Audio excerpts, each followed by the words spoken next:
As we welcome to the stage former Vice President Joe Biden and President Donald J. Trump.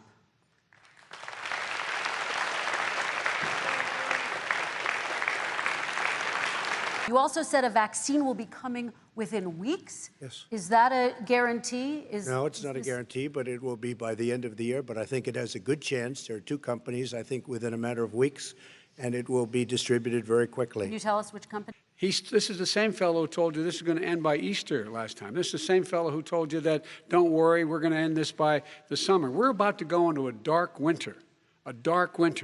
And he has no clear plan, and there's no prospect that there's going to be a vaccine available for the majority of the American people before the middle of next year. People were saying $750. I asked them a week ago, I said, what did I pay? They said, sir, you prepaid tens of millions of dollars. I prepaid my tax. Tens over the last number of years. Tens of millions of dollars I prepaid. His own national security advisor told him that what is happening with his buddy, I will. His buddy, Rudy Giuliani, he's being used as a Russian pawn. He's being fed information that is Russian, that is not true. And then what happens? Nothing happens. And then you find out that everything that's going on here about Russia is wanting to make sure that I do not get elected the next president of the United States. Your company has a bank account in China. So how can voters know that you don't have any foreign conflicts of interest? I have many bank accounts, and they're all listed, and they're all over the place. I mean, I was a businessman doing business. The bank account you're referring to, which is, everybody knows about it, it's listed. The bank account was in 2013. That's what it was. It was opened it was closed in 2015, I believe. And then I decided, because I was thinking about doing a deal in China like millions of other people. I was thinking about it, and I decided I'm not going to do it. As of tonight, more than 12 million people are out of work. And as of tonight, 8 million more Americans have fallen into poverty, and more families are going hungry every day. Those hit hardest are women and people of color. They see Washington fighting over a relief bill. Mr. President, why haven't you been able to get them the help they need? 30 seconds here. Because Nancy Pelosi doesn't want to approve it. I do. But you're the president. I do, but I still have to get. Unfortunately, that's one of the reasons I think we're going to take over the House, because of her. You know, Bernie Sanders tried it in his state. He tried it in his state. His governor was a very liberal governor. They want to make it work. Okay, let's let Vice President Biden respond. It doesn't Vice work. President He's Biden a very confused guy. He thinks he's running against somebody else. He's running against Joe Biden. I beat all those other people because I disagreed with them. But the United States can't locate the parents of more than 500 children. So how will these families ever be reunited?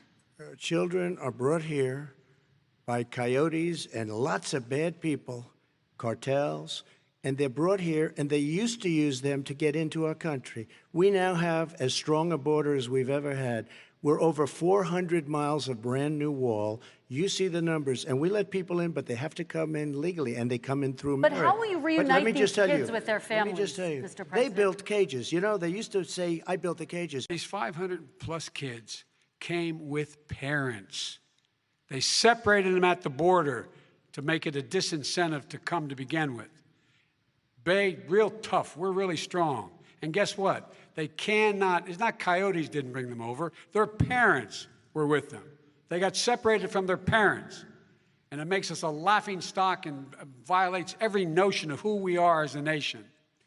Let me ask you a follow-up question. Kristen, they did it. We changed the policy. Your response to that? They did it. We changed. Did not They built the separate cages. the Who built the cages, Joe? Let's talk about what Who built the cages, Joe? Joe? Let's talk about what we're talking about. What happened? Parents were ripped, their kids were ripped from their arms and separated.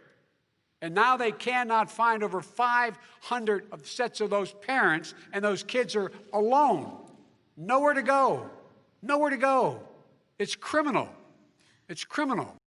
Because I am the least racist person. I can't even see the audience because it's so dark, but I don't care who's in the audience. I'm the least racist person in this room.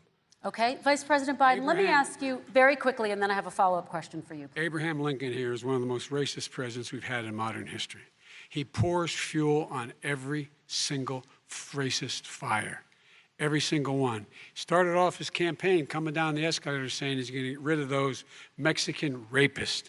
He's banned Muslims because they're Muslims. He has moved around and made everything worse across the board.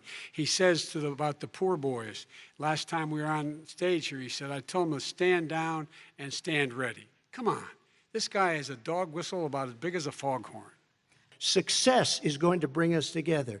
We are on the road to success, but I'm cutting taxes, and he wants to raise everybody's taxes, and he wants to put new regulations on everything. He will kill it. If he gets in, you will have a depression, the likes of which you've never seen. Your 401ks will go to hell, and it'll be a very, very sad day for this country. I will say, I'm an American president.